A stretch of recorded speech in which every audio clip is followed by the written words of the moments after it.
Saudara-saudara yang dikasihi Tuhan, kita berjumpa kembali di kanal Farem 195 di episode ke-24 dengan topik fokus penebusan bukan melenyapkan dosa, melainkan melayakkan manusia. Bila kita ditanya, apakah kita sudah diselamatkan? Saya percaya kita semua akan menjawab dengan kata iya. Tetapi bila pertanyaan diteruskan, mengapa kita masih melakukan dosa? Mulailah kita memiliki jawaban yang beragam. Semua ini memperlihatkan adanya link yang hilang yang harusnya mampu memperlihatkan posisi keselamatan dan dosa. Link itu hilang dikarenakan kekeliruan persepsi. Jangan pernah kita lupa bahwa Yesus Kristus menebus manusia dari dosa bukan dengan cara menghilangkan atau memusnahkan dosa, melainkan sebagaimana yang telah kita pelajari bersama, yang dilakukan Allah adalah memulihkan citra dirinya melalui pengorbanan Yesus Kristus. Sebagai catatan, iblis adalah sumber segala dosa. Dengan demikian, konsep pemusnahan dosa terjadi di saat penghakiman akhir kelak, ketika iblis dihukum di neraka. Sedangkan keselamatan akan terjadi terus-menerus di seluruh dunia. Saya ingin membawa saudara semua untuk merenungkan topik yang kita bicarakan ini melalui sebuah lagu dengan judul Setialah, yang dengan luar biasa menuntun kita menelusuri proses kehidupan orang Kristen sampai menemukan link yang hilang itu, yang mana dengan itu kita dilayakkan Yesus Kristus untuk memperoleh mahkota kehidupan dari Bapanya.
Saudara-saudara yang terkasih, link yang tersembunyi di sini adalah proses pemulihan pada diri manusia yang dilakukan Allah, yaitu sebuah cara yang merupakan kebalikan dari peristiwa bagaimana manusia jatuh ke dalam dosa.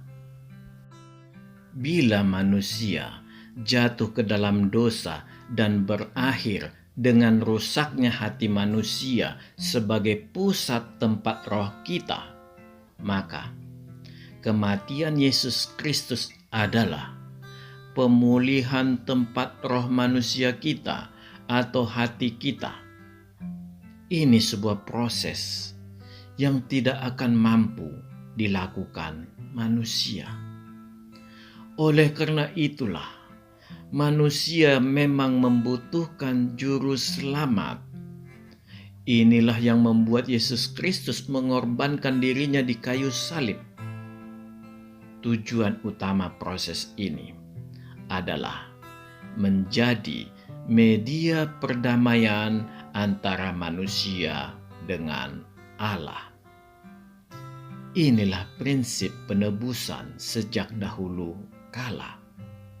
Saudara tidak akan mampu untuk menebus diri saudara sendiri, karena pelanggaran itu sudah terjadi, dan kekudusan Allah tidak mengizinkan ada peristiwa pelanggaran.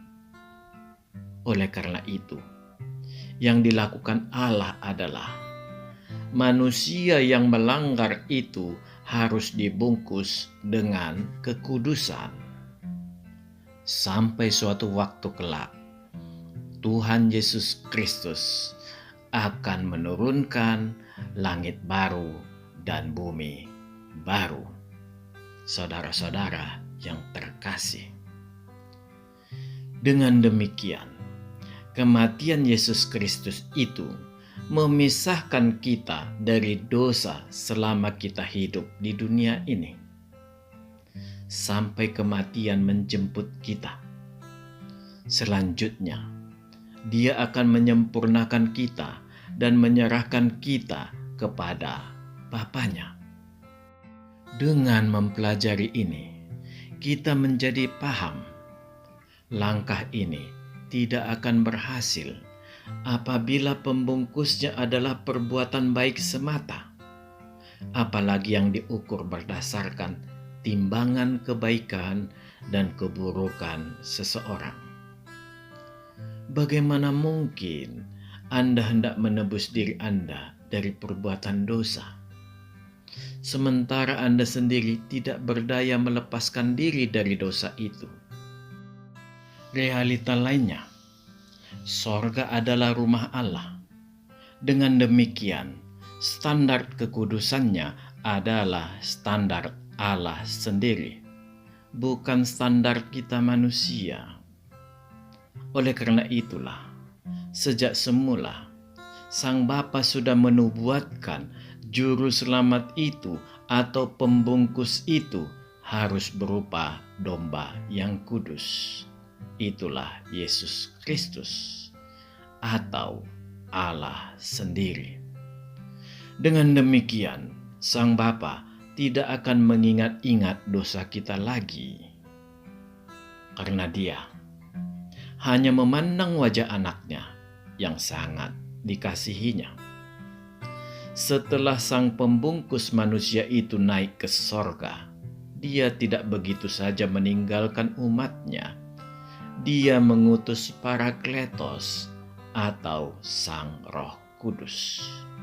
Dan selanjutnya Roh Kudus berkarya di dalam diri kita, membantu roh manusia kita dalam membenahi konstruksi pikir kita. Saudara-saudara yang terkasih, dosa adalah suatu peristiwa di mana kita menentang perintah Allah. Semakin dalam kita terperosok, maka kita akan semakin sulit untuk mendengar panggilan Tuhan untuk kembali. Itulah prinsip dosa bekerja. Dari sini kita paham bahwa dosa itu adalah peristiwa dan itu sudah terjadi di dalam diri kita dan akan semakin sering terjadi bila Roh Kudus tidak segera menguasai hati kita. Jadi, dosa itu sendiri bukan sesuatu yang pantas untuk ditebus, bukan. Tetapi manusianya itulah yang harus ditebus dari resiko dosa, yaitu kematian kekal. Inilah alasan inkarnasi Sang Firman Allah menjadi manusia, Yesus Kristus. Syarat minimalnya adalah percaya. Sebagaimana dikatakan di Yohanes 3 ayat 16. Marilah kita membacanya. Karena begitu besar kasih Allah akan dunia ini, sehingga Ia telah mengaruniakan anaknya yang tunggal, supaya setiap orang yang percaya kepadanya tidak binasa, melainkan beroleh hidup yang kekal. Demikianlah firman Tuhan. Inilah tahap awal perkenalan manusia dengan Yesus Kristus melalui rema, di mana Allah menawarkan jalan keselamatan dan hidup yang lepas dari risiko kematian kekal. Dengan jalan percaya pada Tuhan Yesus Kristus. Bila manusia mau menerima ini, maka dia melakukan perubahan pola pikirnya. Inilah pertobatan atau metanoia. Saudara-saudara yang terkasih, bila kita menerima tawaran Allah ini dengan percaya kepada Tuhan Yesus Kristus, maka Allah akan mengutus Roh Kudus untuk mengenalkan siapa sebenarnya Yesus Kristus itu. Jadi, saudara tidak perlu heran bila kalangan Muslim sampai berbusa mulutnya memaki-maki Tuhan Yesus Kristus, sekalipun mereka dengan songongnya tetap mengatakan Yesus Kristus adalah Nabi Isa. Nalar yang jungkir balik akan terus mereka paksakan. Sekalipun Al-Quran sendiri begitu mempermuliakan Nabi Isa yang mereka katakan Yesus Kristus itu, mereka akan tetap seperti itu. Kebenaran tetap jauh dari mereka. Karena Yesus Kristus bisa kita pahami hanya melalui Roh Kudus. Roh Kudus yang diutus Yesus Kristus itu akan menolong kita. Karena Allah tidak akan membiarkan manusia sendirian menghadapi gelombang dunia yang mengerikan ini. Di saat inilah tantangan terbesar dalam proses pengubahan hidup kita, yaitu menyangkal diri atau kenosis dengan jalan mengosongkan keakuan kita dan membiarkan Roh Kudus yang bekerja di dalam diri kita sepenuhnya. Proses kenosis ini diajarkan oleh Rasul Paulus melalui Filipi 2 ayat 2 sampai 4. Ini sebuah proses yang sangat menyakitkan karena lawan kita sesungguhnya adalah diri kita sendiri. Marilah kita membacanya. Karena itu, sempurnakanlah sukacitaku dengan ini. Hendaklah kamu sehati sepikir dalam satu kasih, satu jiwa, satu tujuan. Dengan tidak mencari kepentingan sendiri atau puji-pujian yang sia-sia. Sebaliknya, hendaklah dengan rendah hati yang seorang menganggap yang lain lebih utama daripada dirinya sendiri.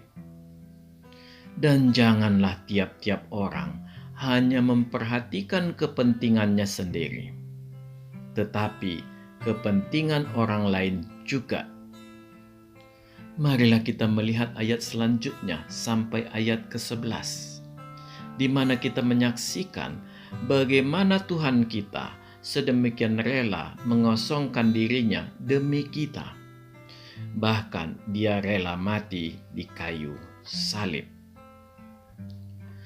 Hendaklah kamu dalam hidupmu bersama menaruh pikiran dan perasaan yang terdapat juga dalam Kristus Yesus, yang walaupun dalam rupa Allah tidak menganggap kesetaraan dengan Allah itu sebagai milik yang harus dipertahankan, melainkan telah mengosongkan dirinya sendiri dan mengambil rupa seorang hamba dan menjadi sama dengan manusia.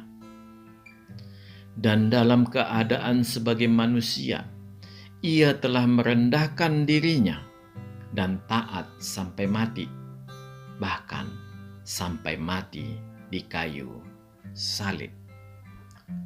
Itulah sebabnya Allah sangat meninggikan Dia dan mengaruniakan kepadanya nama di atas segala nama, supaya dalam nama Yesus bertekuk lutut segala yang ada di langit dan yang ada di atas bumi dan yang ada di bawah bumi, dan segala lidah mengaku Yesus Kristus adalah Tuhan, bagi kemuliaan Allah Bapa. Demikianlah firman Tuhan. Proses kenosis ini bukan perkara yang mudah, dan disinilah perang di dalam hati itu terjadi. Mengapa saya mengatakan di hati? Hidup kita sekarang ini sudah berbeda dengan zaman Perjanjian Lama yang berdasarkan hukum Taurat. Tuhan kita tahu segala dosa bermuara di dalam hati. Oleh karena itu, Allah memang bermaksud membersihkan hati manusia, yang itu berarti bahwa hati kita perlahan-lahan semakin luas dikuasai oleh Roh Kudus atau Roh Allah itu. Marilah kita membaca dari Yakobus 4 ayat 17. Jadi, jika seorang tahu bagaimana ia harus berbuat baik, tetapi ia tidak melakukannya, ia berdosa. Demikianlah firman Tuhan. Dari sini terlihat bahwa dosa yang diperlihatkan adalah dosa yang belum muncul ke permukaan, masih di dalam level di dalam hati manusia. Tetapi harus kita akui, dosa di dalam hati inilah sebagai penyebab awal iblis jatuh ke dalam dosa. Saudara-saudara yang terkasih, keberadaan dosa di dalam hati ini yang harus kita perangi, dan ini adalah proses seumur hidup kita. Semakin cepat kita bisa melawan dosa hati ini, maka akan semakin cepat damai sejahtera Allah menguasai kita. Di sini, yang kita lakukan adalah tidak mau lagi tunduk pada kehendak iblis, sekalipun terkadang masih bisa jatuh ke dalam dosa. Penyebabnya seluruhnya ada di dalam diri kita, yaitu yang pertama, kita ingin dirubah, tetapi kita masih belum mau berdamai dengan diri kita sendiri. Yang kedua, kita memang hanya bercanda dengan Tuhan, dengan berpura-pura semua baik-baik saja di hadapan mata manusia, sekalipun dengan membohongi Tuhan. Dari dua tipikal ini, kita kebanyakan di posisi satu, yang mana kita sulit berdamai dengan diri kita sendiri. Sedangkan tipikal kedua, sudah semakin sedikit orang Kristen yang terjebak di sini. Pertanyaannya, mengapa kita belum bisa berdamai dengan diri kita? Ini disebabkan kita belum mampu menghentikan atau minimal mengerem keinginan kita sendiri. Akibatnya, kita bisa jatuh ke dalam pencobaan yang disebabkan keinginan diri kita sendiri. Inilah yang membuat kita dengan mudah melupakan janji iman kita sendiri. Kita menjadi manusia tomat yang tobat dan kumat, jatuh bangun terus, begitu melelahkan hidup kita. Oleh karena itulah, Alkitab memberi jalan keluar bagi kita, agar kita mau hidup di dalam pokok anggur Allah, yaitu Tuhan Yesus Kristus. Sebagaimana tertulis di Yohanes 15 ayat 1 sampai 27. Saudara-saudara yang terkasih, marilah kita membaca seluruhnya, karena memang ayat ini sangat indah. Akulah pokok anggur yang benar, dan Bapakulah pengusahanya. Setiap ranting padaku yang tidak berbuah, dipotongnya, dan setiap ranting yang berbuah, dibersihkannya, supaya ia lebih banyak berbuah. Kamu memang sudah bersih karena firman yang telah kukatakan kepadamu. Tinggallah di dalam aku, dan aku di dalam kamu. Sama seperti ranting tidak dapat berbuah dari dirinya sendiri, kalau ia tidak tinggal pada pokok anggur. Demikian juga kamu tidak berbuah jika kamu tidak tinggal di dalam aku. Akulah pokok anggur, dan kamulah ranting-rantingnya. Barang siapa tinggal di dalam aku, dan aku di dalam dia, ia berbuah banyak. Sebab di luar aku, kamu tidak dapat berbuat apa-apa. Barang siapa tidak tinggal di dalam aku, ia dibuang keluar seperti ranting dan menjadi kering, kemudian dikumpulkan orang dan dicampakkan ke dalam api, lalu dibakar. Jikalau kamu tinggal di dalam aku, dan firman-Ku tinggal di dalam kamu, mintalah apa saja yang kamu kehendaki, dan kamu akan menerimanya. Dalam hal inilah Bapa-Ku dipermuliakan, yaitu jika kamu berbuah banyak, dan dengan demikian kamu adalah murid-murid-Ku. Seperti Bapa telah mengasihi aku, demikian juga aku telah mengasihi kamu.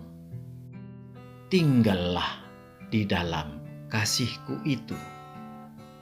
Jikalau kamu menuruti perintah-Ku, kamu akan tinggal di dalam kasih-Ku. Seperti aku menuruti perintah Bapa-Ku dan tinggal di dalam kasih-Nya. Semuanya itu kukatakan kepadamu, supaya sukacitaku ada di dalam kamu, dan sukacitamu menjadi penuh.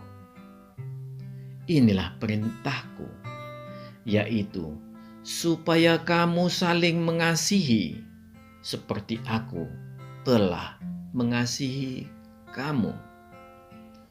Tidak ada kasih yang lebih besar daripada kasih seseorang yang memberikan nyawanya untuk sahabat-sahabatnya. Kamu adalah sahabatku, jikalau kamu berbuat apa yang kuperintahkan kepadamu. Aku tidak menyebut kamu lagi hamba, sebab hamba tidak tahu apa yang diperbuat oleh tuannya. Tetapi aku menyebut kamu sahabat, karena aku telah memberitahukan kepada kamu segala sesuatu yang telah kudengar dari Bapa-Ku. Bukan kamu yang memilih aku, tetapi akulah yang memilih kamu. Dan aku telah menetapkan kamu, supaya kamu pergi dan menghasilkan buah, dan buahmu itu tetap, supaya apa yang kamu minta kepada Bapa dalam namaku diberikannya kepadamu.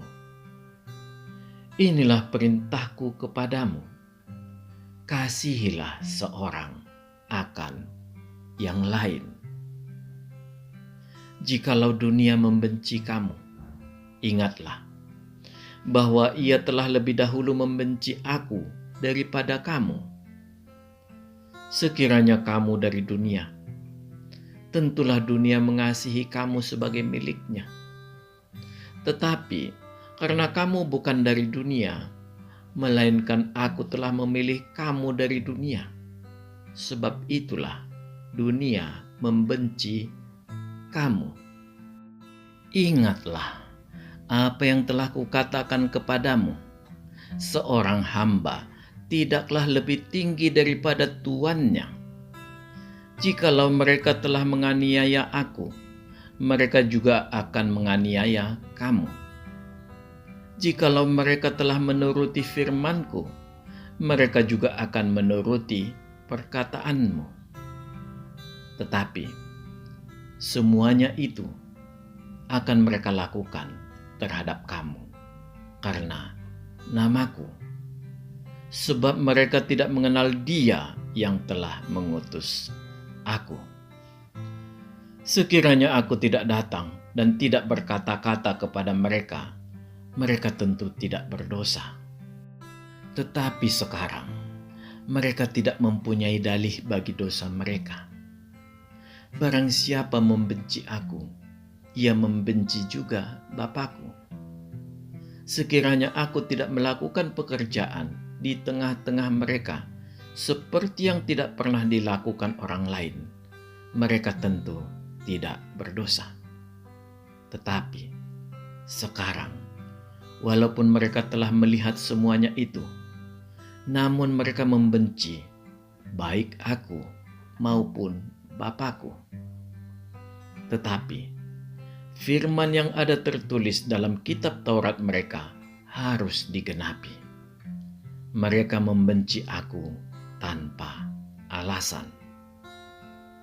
Jikalau penghibur yang akan kuutus dari Bapa datang, yaitu Roh kebenaran yang keluar dari Bapa, ia akan bersaksi tentang aku.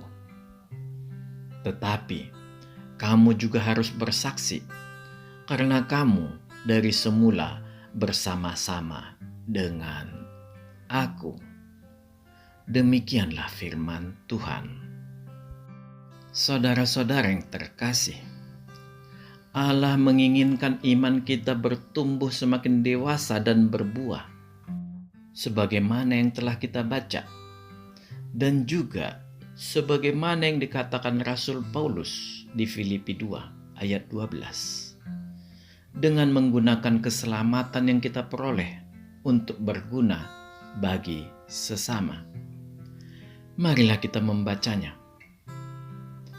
Hai saudara-saudaraku yang kekasih, kamu senantiasa taat. Karena itu, tetaplah kerjakan keselamatanmu dengan takut dan gentar. Bukan saja seperti waktu aku masih hadir, tetapi terlebih pula sekarang waktu aku tidak hadir. Demikianlah firman Tuhan. Para rasul Tuhan sering menegur jemaat agar jangan hidup secara sembarangan. Hidup yang tidak kudus, hidup yang hanya merasa telah diselamatkan, serta hidup yang tidak berdampak bagi orang lain. Semua itu menjadi keselamatan yang sia-sia, yang terjadi karena iman yang telah mati, yang tidak dijaga sebagaimana hidup di dalam pokok anggur. Semua diakibatkan karena kita tidak mau berjalan terus dalam iman yang harus semakin teguh. Memang, rimba belantara dunia ini sangat menakutkan, dan kita tidak akan pernah mampu melawannya sendirian. Bila kita tetap di dalam kesombongan kita, maka sering terjadi kita tidak sadar bahwa sebenarnya iblis sudah mencuri keselamatan kita. Inilah saat-saat kita tidak menyertakan Tuhan di dalam kehidupan kita. Karena itulah Rasul Paulus mengatakan dengan keras di Filipi 2 ayat 12 tadi, agar kita selalu taat, dan kita artikan lebih dalam adalah waspada. Kita harus tetap dalam kesadaran menjaga keselamatan kita dan hidup dengan mengandalkan itu. Jangan sampai terjadi kita menjadi lengah dan ternyata keselamatan kita sudah dicuri iblis. Ini tidak boleh terjadi dan tidak akan terjadi apabila kita mengikuti sepenuhnya yang dikatakan Rasul Yohanes, agar hidup di dalam pokok anggur Sang Bapa, yaitu Yesus Kristus.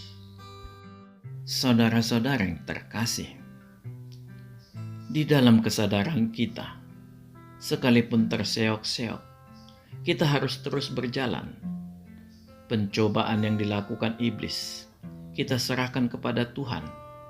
Kita cukup bekerja dalam porsi kewajiban kita, sebagai apapun peran manusia kita. Yesus Kristus tahu batas kekuatan kita. Dia sudah berjanji mengutus Roh Kudus untuk menyertai kita. Sebenarnya, kita sendiri yang tidak pernah mau memohon pertolongan Tuhan.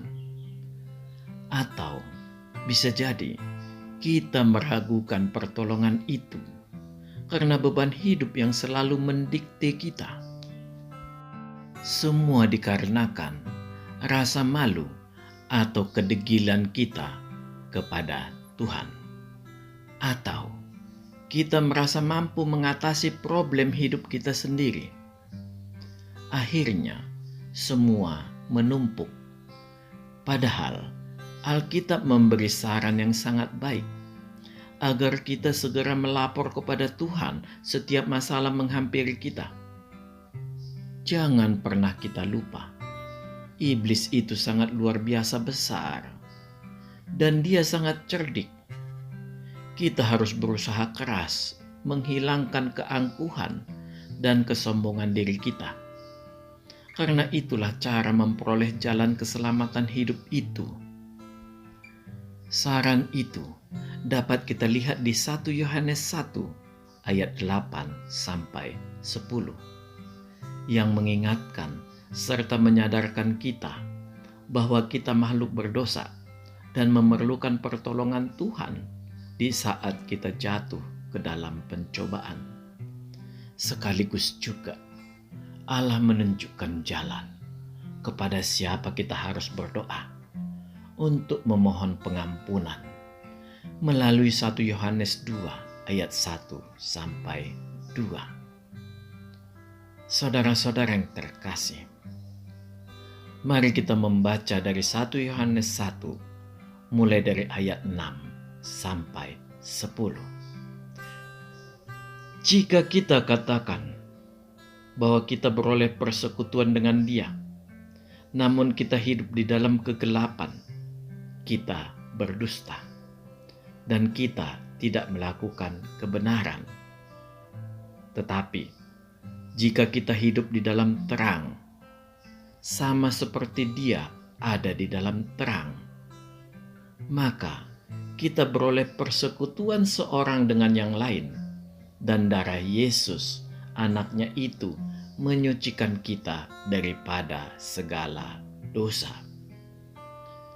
Jika kita berkata bahwa kita tidak berdosa, maka kita menipu diri kita sendiri dan kebenaran tidak ada di dalam kita. Jika kita mengaku dosa kita, maka Ia adalah setia dan adil, sehingga Ia akan mengampuni segala dosa kita dan menyucikan kita dari segala kejahatan. Jika kita berkata bahwa kita tidak ada berbuat dosa, maka kita membuat Dia menjadi pendusta dan firman-Nya tidak ada di dalam kita. Kita lanjutkan ke 1 Yohanes 2, mulai dari ayat 1 sampai 5. Anak-anakku, hal-hal ini kutuliskan kepada kamu, supaya kamu jangan berbuat dosa. Namun, jika seorang berbuat dosa, kita mempunyai seorang pengantara pada Bapa, yaitu Yesus Kristus yang adil. Dan Ia adalah pendamaian untuk segala dosa kita, dan bukan untuk dosa kita saja, tetapi juga untuk dosa seluruh dunia. Dan inilah tandanya bahwa kita mengenal Allah, yaitu jikalau kita menuruti perintah-perintahnya. Barang siapa berkata, "Aku mengenal Dia," tetapi ia tidak menuruti perintahnya, ia adalah seorang pendusta, dan di dalamnya tidak ada kebenaran. Tetapi barang siapa menuruti firman-Nya, di dalam orang itu sungguh sudah sempurna kasih Allah. Dengan itulah kita ketahui bahwa kita ada di dalam Dia. Demikianlah firman Tuhan. Saudara-saudara yang terkasih, apakah memohon pengampunan Tuhan itu adalah sebuah cara agar Tuhan kembali menebus kita dari dosa? Atau apakah Yesus Kristus sebagai pembungkus kita itu tidak berguna karena kita tetap bisa melakukan dosa? Sama sekali tidak. Penebusan itu sudah terjadi 2000 tahun yang lalu, dan itu hanya terjadi sekali dan berlaku selama-lamanya. Demikian juga dengan diri kita. Apakah kita sudah siap untuk berada di dalam bungkusan Tuhan? Bungkusan Tuhan inilah yang kita sebut dengan dikuduskan Tuhan. Dia ingin memisahkan kita dari cara kehidupan brutal di dunia ini dengan cara hidup yang kudus. Kekerasan hati kita sesekali akan muncul dan perlahan akan lenyap dan semakin lenyap. Begitu seterusnya. Kita tidak akan jatuh dengan keras lagi, tidak akan terjerembab lagi, karena tangan Tuhan dengan segera menopang kita. Inilah proses kita berdamai dengan diri kita sendiri. Perlahan meninggalkan cara hidup yang lama. Jadi, tujuan memohon ampun itu adalah merupakan jalan agar kita selalu sadar bahwa kita tidak sendirian berjalan di dunia ini. Ada Roh Kudus Tuhan yang akan terus berada di dalam hati kita, sekalipun kita memberi tempat baginya hanya di pojokan hati kita. Semua kembali kepada kita. Hidup adalah proses. Apakah kita mau memberi ruang yang lebih luas agar Dia, Roh Kudus itu, bisa memberi petunjuk-petunjuk pada jalan hidup yang mana yang akan kita pilih. Kembali saya ulangi, semua kembali kepada diri kita masing-masing. Maukah kita mengikis keangkuhan hidup kita dan membiarkan Roh Kudus sebagai nakoda hidup kita sampai suatu saat di akhir hidup kita, Yesus Kristus akan menyempurnakan kita sebagaimana dituntut Matius 5 ayat 48 dan menyerahkan kita kepada Bapanya. Karena kita telah disempurnakannya seperti Bapa. Marilah kita membacanya. Karena itu, haruslah kamu sempurna sama seperti Bapamu yang di sorga adalah sempurna. Demikianlah firman Tuhan. Saudara-saudara yang dikasihi Tuhan, jadi penebusan itu adalah cara Allah melalui Tuhan Yesus Kristus untuk membenarkan manusia dan seluruh ciptaannya di hadapan Bapanya. Dan itu adalah sebuah proses kehidupan yang terjadi di sepanjang hidup kita sampai suatu saat Tuhan Yesus Kristus memanggil kita. Saat ini, semakin banyak orang Kristen yang tulus mengikut Tuhan Yesus Kristus. Sepanjang kita berada di dalam pilihan hidup di sisi Allah, maka semua sudah benar. Kita akan menuju kesempurnaan kita masing-masing. Seiring dengan umur kita di dunia ini semakin mendekati akhirnya. Setelah hidup kita di dunia ini selesai, Yesus Kristus akan menyempurnakan kita dan menyerahkan kita kepada Sang Bapa. Ini hanya memiliki arti kita sudah dilayakkan Tuhan Yesus Kristus untuk memperoleh mahkota kehidupan. Amin. Tuhan memberkati kita. Marilah kita masuk ke saat teduh sejenak.